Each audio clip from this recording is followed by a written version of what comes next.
Sabedes que estamos na semana de loita contra o cambio climático, mañá é a xornada mundial, non?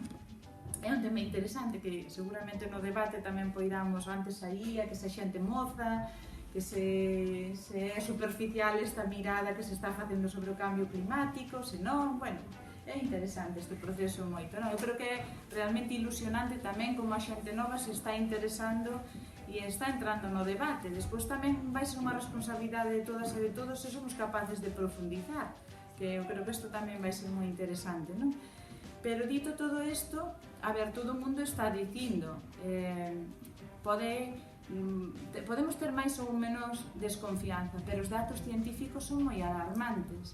Son alarmantes todos os datos que nos indica, por exemplo, como como moitas das terras que hoxe conocemos como terras fértiles van ter un proceso unha parte importante, por exemplo, a nivel do Estado español vai ser árido ou semiárido, é dicir, que vai cambiar notoriamente a súa capacidade de producir alimentos.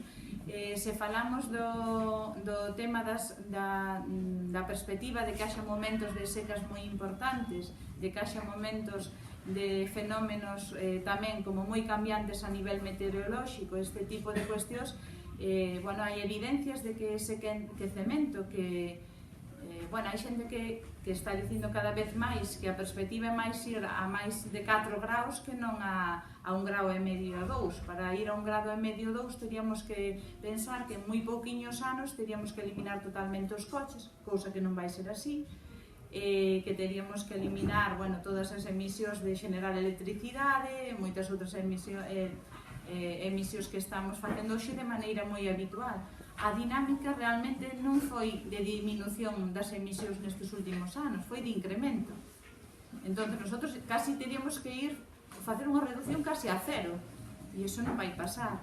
Entón, nun escenario que teñamos pensando de 4 graus ou 4 graus para arriba, vai a ter unha incidencia moi importante nas nosas vidas, tanto na alimentación como probablemente en cuestións como a presencia de enfermidades que non eran habituales en certas latitudes. Hoxe xa o vemos, non? Xa temos o mosquito tigre en toda a zona mediterránea que, sabedes que produce dengue, zika e outro tipo de cuestións. E claro, non era un tipo de enfermidade que tuveramos habitualmente no noso clima e na nosa realidade. Estamos falando de que vai variar moitos patróns de alimentación.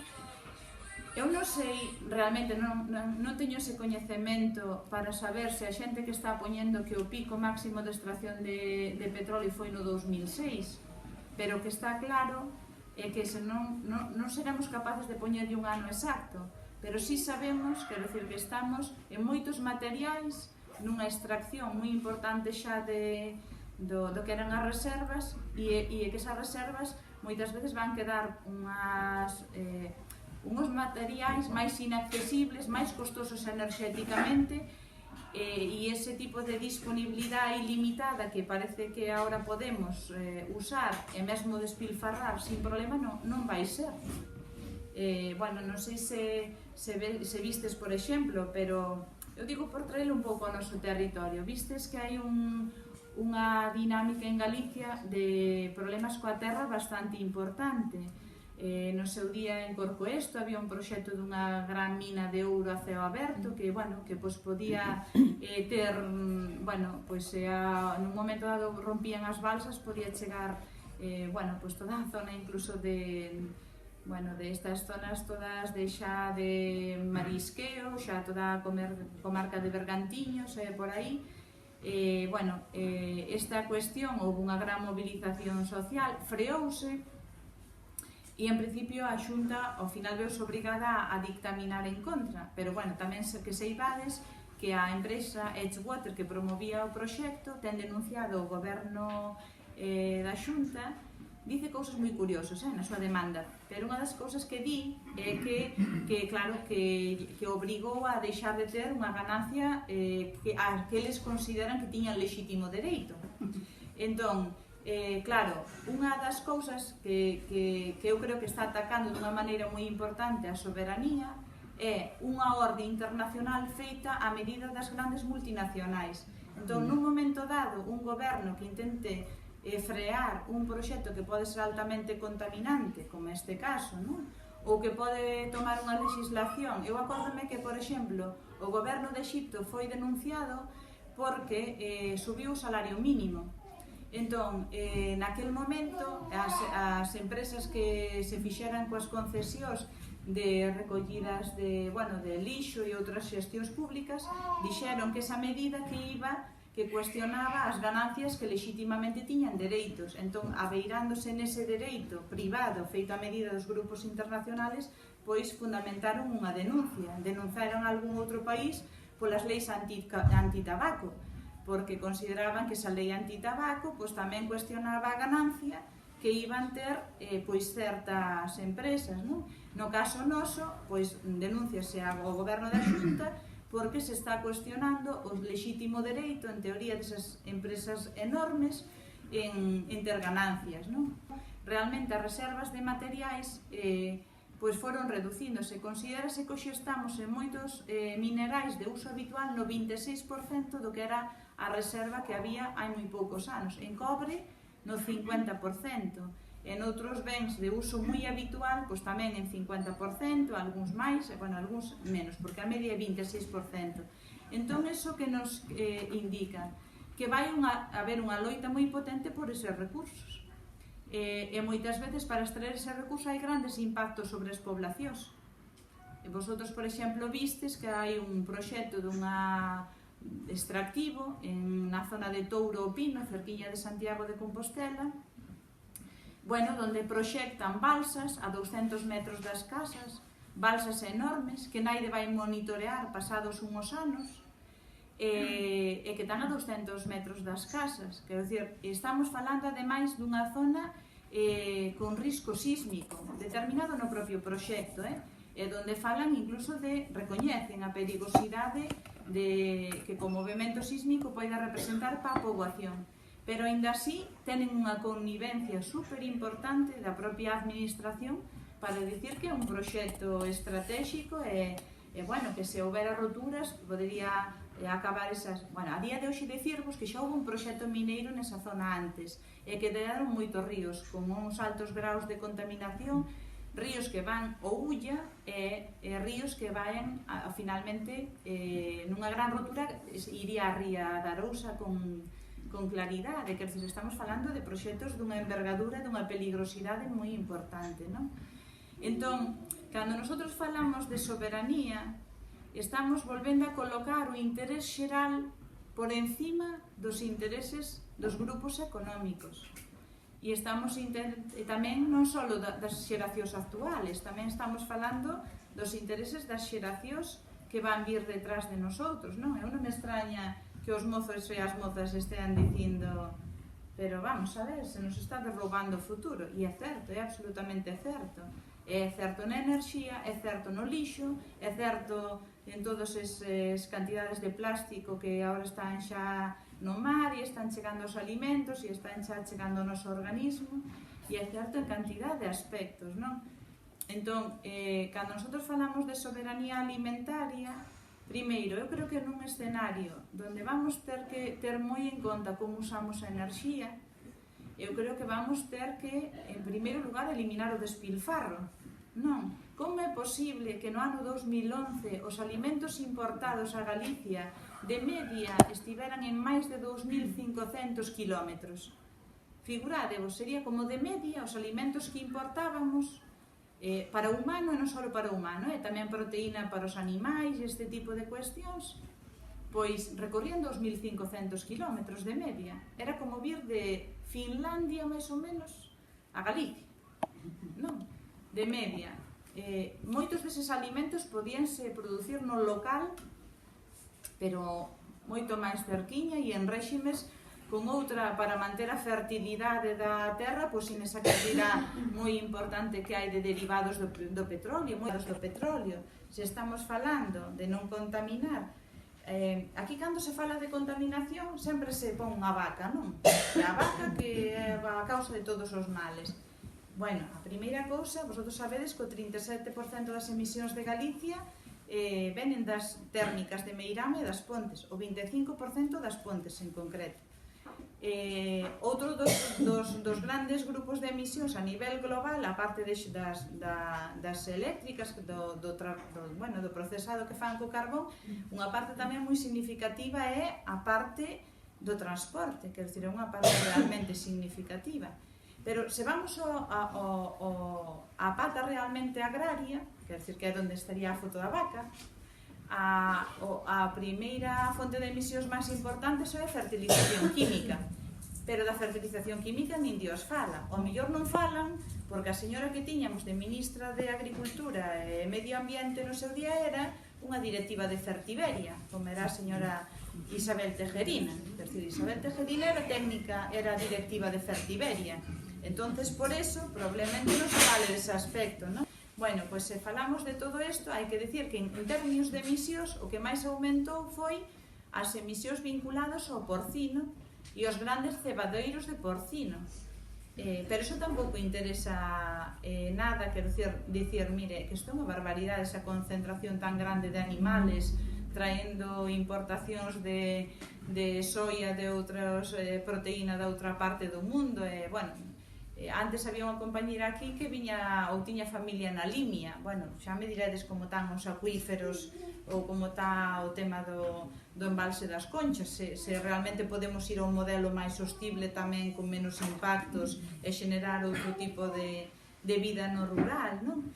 Entonces, cando falamos de soberanía alimentaria, falamos, en primeiro lugar, de considerar a alimentación un dereito básico das persoas, que seña unha alimentación de calidad e nutritiva, incluso dicimos culturalmente apropiada, porque, bueno, ao mellor temos que pensar que en que clima temos, cales son os produtos de temporada, porque, sinceramente, eu respeto moita xente que di, eu vou reducir o meu consumo de carne, sobre todo carne industrial, que ven producida con todas estas cantidade de proteína que viaxa dun lado a outro do mundo e que ten moito que ver ca deforestación e probablemente o mellor cos incendios estes que nos alarmaron na Amazonía fai pouco, non só na Amazonía, senón son habituais en Indonesia e moitos outros lugares. Pero tamén hai outra parte, quer dizer, se vamos sustituílo por alimentos de produción en zonas tropicais que venen a miles de kilómetros, o mellor tamén esa inquietude que temos, o mellor tiñamos que seguir repensando, porque o mellor temos que mirar esa relocalización e eses impactos que queremos que non haxa, pois facelo de outra maneira e seremos capaces o mellor de xenerar proxectos pois no ámbito máis próximo, incluso que nos permita que algunhas persoas que queiran ter un proxecto de vida pois poidan telo tamén nos ámbitos nosos máis próximos, non? E despois eu creo que temos tamén que facer unha mirada cara a zona rural e prácticamente eu aquí, claro, vou dicir cara ao papel que as mulleres labregas históricamente tuveron, porque é realmente bastante triste que moito do seu maneira de conservar as sementes, de manter unha agricultura de pequena escala, multifuncional, adaptada probablemente ás estacións,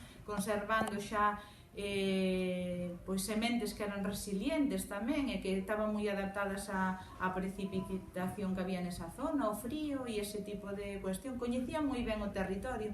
Aquí sempre se dixo que un minifundio é totalmente máis vou ser provocativa, algúns de vos me contestaredes, non? É que é a culpa do atraso de Galicia.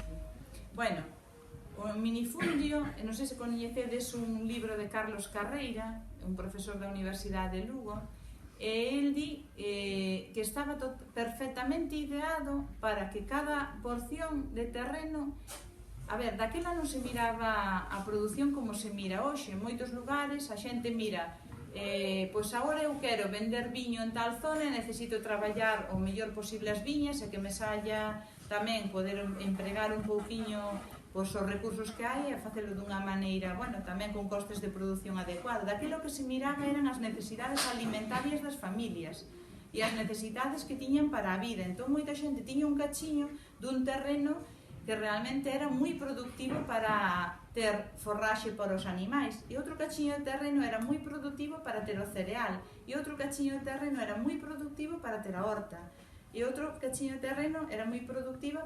En realidade, cando se diseñaba a terra que tiña cada familia, esa familia, ás veces dicían, é que aos meus avós deulles un aire, porque mira, tiñan un cachiño que xa era pequeno e encima fixeron 3 cachos para os 3 fillos, non podían darlles a un este que era máis grande e a outro este cachiño. Bueno, mirado cos nosos ollos de hoxe, claro que ao mellor tiña máis sentido eso, pero cos ollos deles, eles dabanlle un cachiño aos fillos para ter o pan que necesitaban para ese ano, e dabanlle un cachiño para ter pois a erva que necesitaban para os seus animais, e un cachiño para que lles dera as patacas, e un cachiño, quer dizer, era outra lógica. Entonces, eu creo que a primeira cousa é que hoxe non podemos mirar o mundo cos ollos de hai 50 anos nin hai 60, pero sí que polo menos podemos facer unha mirada xusta cara ao que significaba esa cuestión, non? A segunda cuestión é que temos que, se somos personas que estamos, aquí dicía no papel, non? Buscando xustiza social, que nos parece máis xustiza social? Que moita xente tuvera cachiños desto, ou que houbera un modelo como o de Andalucía e Extremadura, onde había un gran terratenente que o tiña todo e un montón de xente que non tiña nada. O mellor non era un modelo... Quer dizer, eu non digo que... Eu non son nada nostálxica do pasado, en absoluto, pero quero dizer que eu creo que temos que mirar as cousas e analizalas, en todo caso, na súa xusta medida, non? Despois hai que dicir unha cousa, en Brasil chegaron a ter 2 ministerios, o Ministerio da Agricultura Familiar e o Ministerio do Agronegocio, tiñanos totalmente diferenciados, e eles realmente chegaron a analizar con datos económicamente que era enormemente máis productivo o terreno que se traballaba na agricultura familiar por hectárea que o era o do agronegocio, pero moitísimo máis productivo. Sin embargo, aquí, quero dizer, que temos a gran imaxe en que esa gran propiedade é moito máis productiva incluso por superficie, e non ten por que ser. Quero dizer, todos este tipo de cousas temos que analizalas ben para que o modelo que diseñamos para o futuro nos permita traballar os retos que temos, non? Que as persoas que queren ter un proxecto no medio rural pois poidan telo realmente, non? Se queremos non ter un medio rural pois totalmente abandonado, como, bueno, parece que é o camiño que levamos nos últimos anos, non? Se queremos ter alimentos nutritivos para a nosa población, tamén temos que determinar en que queremos que se use a nosa terra. Non sei se vistes, bueno, seguramente teñades os datos, non? Pero nosotros a día de hoxe temos aproximadamente 600.000 hectáreas de superficie agraria útil. É unha das superficies agrarias útiles máis baixas de Europa. Temos 2 millóns de forestal. 2 millóns de forestal non significa forestal arborado, É dicir, de forestal arborado hai, bueno, hai así datos diversos, pero, bueno, todos falan de máis de 500.000 hectáreas de masa de eucalipto, eucalipto mezclado con outras árbores, non masas puras, masas o que son eucalipto, masa pura e eucalipto con outras especies. Pero figuradevos que casi temos a mesma superficie que a superficie agraria útil. E que a superficie agraria útil? Pois é todo o que son forraxes para a gandeiría, pero todo o que son horta, o que é pataca, o que é viticultura. Quer dizer, temos prácticamente o mesmo que a de superficie de eucaliptos. Quer dizer, esta é unha cuestión... Nosotros, nos últimos anos, fomos incrementando a nosa dependencia alimentaria dunha maneira tremenda. Quer dizer, nos últimos anos viñan estipulando, dependía dos anos, pero figuradesvos que máis ou menos 900 millóns de euros é deficitaria Galicia a diferencia entre o que vende en alimentación humana e o que compramos. E que compramos moitas veces? Pois compramos derivados cárnicos, bueno, prácticamente compramos toda a froita, moito incluso dos derivados lácteos, porque nosotros somos grandes proveedores de materia prima barata, pero non de produto finalizado, transformado, nin este tipo de cuestións, non? Entón, eu creo que temos que repensar moito eu creo que un país que cada vez é máis dependiente a nivel alimentario está nunha situación cada vez máis vulnerable e máis no escenario que nos diseñan. Eu creo que tiñamos que ter isto moito en conta. Despois tamén Eu non sei se nos podemos seguir permitindo que solos de alta fertilidade que nos permitamos sin problema ningún pois, bueno, abandonalos, que señan pasto dos incendios ou, non sei.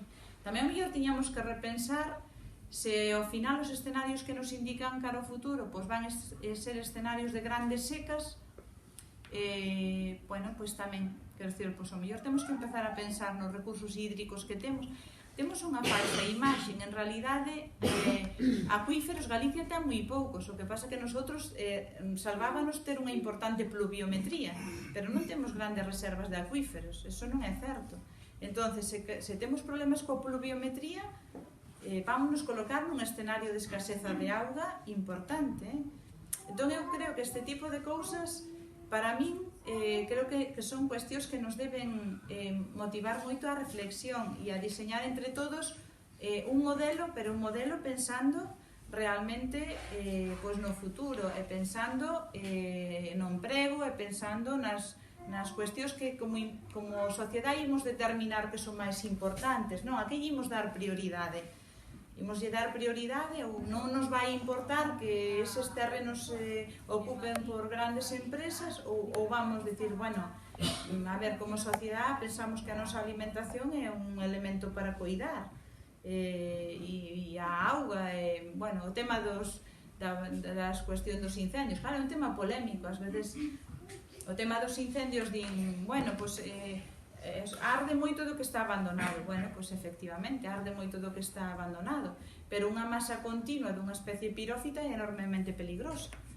Vos sabedes, quero dicir que para apagar unha masa continua cun incendio tal, pois é realmente peligrosa. Gastámonos máis, pois depende do ano, pero estamos alrededor de 200 millóns de euros cada ano na industria do lume. Esos son os recursos importantísimos, quero dicir que, claro, tampouco sei a sostenibilidade, pareceme que non é moi sostible pensar en non vou dicir queimar, ou evitar que queima, ou apagar o que queima, pero gastar 200 millóns de euros cada ano neste tipo de cuestión, non? Entonces, bueno, pues eso, a soberanía alimentaria é un concepto político moi importante. Normalmente sí que vai con un compromiso con tamén os modelos de produción que señan pois agroecolóxicos ou que utilizan bueno, pois teñan un compromiso tamén con un uso do territorio adecuado e dos recursos, pero bueno, colocan o interés do dereito humano e da ciudadanía en primeiro lugar, non o interés o dereito á ganancia da multinacional en primeiro lugar, que eu creo que é o que o diferencia abertamente do modelo que temos hoxe.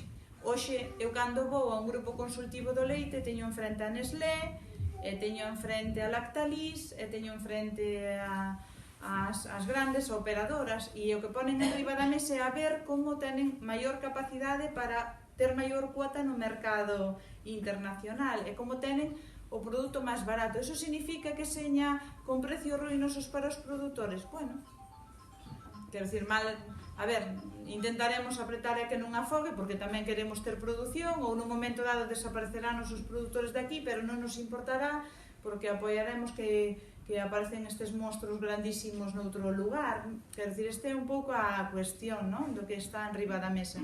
Despois, bueno, pois tamén collen totalmente o recurso que é o erario público para cubrir as súas ineficiencias, non? Agora, por exemplo, falei fai un momentiño de Coren e do problema que ten cos residuos. Ten un problema enorme, non? Porque hai altas concentracións de animais, non houve unha política adecuada cos recursos, hai un problema xa grande no tema das augas na zona. Bueno, pois agora acaba de presentar que vai facer un proxecto modélico de xestión dos residuos, non? Quero dicir, isto con as grandes plantas que vamos financiar absolutamente entre todos e todas, non? E despois eu incluso me gustaría comentarvos, normalmente estas integradoras, ti queres facer un proxecto e eles van determinar totalmente todos os aspectos do teu proxecto. Van determinar que dimensión mínima vas ter, que tecnoloxía, se querías, imagínate, non, eu quero facer un proxecto de aves, Bueno, pois a tantos meses ten que pesar tanto, entón tú tens que dar tal alimentación e tes que poñer este tipo de produtos para que non se expanda unha enfermidade, tes que desinfectar non sei cantas veces e tes que facer, quer dizer, perdes totalmente a autonomía, quer dizer, estás totalmente comprometido co modelo que che diseñen absolutamente en todo, quer dizer, nos produtos que compras, na alimentación, nos medicamentos, nas desinfeccións. Bueno, normalmente estas integradoras tenen todo, quer dizer, o proxecto para facer a nave, os materiales que vas necesitar, eres moito peor que un asalariado, porque un asalariado normalmente pois polo menos supoño que non ten comprometido tanto o patrimonio. Aquí tes todos os compromisos ti, non tes ningunha autonomía, pero eles tampouco tenen compromiso contigo, ou teneno relativamente, porque eu vin veces que se lle comprometían á xente en dicir, bueno, pero nosotros compramos, vos non, vosotros criades tal cosa e compramos vos, pero nun momento dado non había tal posibilidade de sacalo no mercado e dixeron, pois agora non vos lo podemos comprar. Xa está, quero dicir que ou agora non salen as cuentas e tedes que facer unha aportación ao capital de tanto diñeiro. O sea, meteste nestes proxectos e vas ter sempre a soga aquí. E cando tú chegues a iso que che dixeron que tiñas que chegar, e che dixeron que había que ter, eu que sei, os 2000 reproductoras. Cando teñas 2000 reproductoras xa non van ser 2000 reproductoras, xa che van dicir que tens que ter 10.000 reproductoras. E cando chegues a ter 10.000 reproductoras van che dicir, sabes? E estes modelos son así. Son modelos así, non están pensados nin para unha boa xestión dos recursos, nin para a alimentación saudable da población, nin para xenerar emprego, nin para que ese emprego sexa digno. Están pensados con outra lógica totalmente diferente. E eu creo que por iso é tan importante que a población se adueñe da súa alimentación, porque adueñarse da alimentación adueñase de moitos elementos, adueñase de como se vai xestionar a terra, adueñase de como vai protexer a auga que necesitamos para a vida todas e todos. Que pasaría se Vigo non tuvera auga? Non, por exemplo, pois pode non telo, non? Non hai tanto tempo que tuvo en cuestión a auga de Vigo, non? Claro, entonces eu creo que son elementos importantes, non? Moi importantes. E nosotros pensamos que todo ese saber diverso, toda esa conservación que fixeron as mulleres tradicionales de saberes, como estiveron presentes na economía local, como seguramente moita xente daqui de Vigo lembra o mellor comprar cousiñas producidas nun entorno próximo, non? Pois moitas veces ese tipo de pistas poden ser elementos que nos axuden a construir un modelo realmente sostible para o futuro. Non hai ningunha medida que seña máxica, van ter que ser moitas medidas, non? Pero relocalizar a economía, poñer as necesidades, realmente o interés xeneral en primeiro lugar. E temos que ter moito cuidado, porque moitas veces véndenos como interés xeral o interés que é moi particular de grupos empresariales ou de determinados actores. Moitas veces temos que plantearnos, bueno, pero isto que me están realmente é o que mellor nos vai vir ou vai ser unha mellora na vida de todos nós, ou realmente a quen lle interesa é a un grupo moi concreto, non?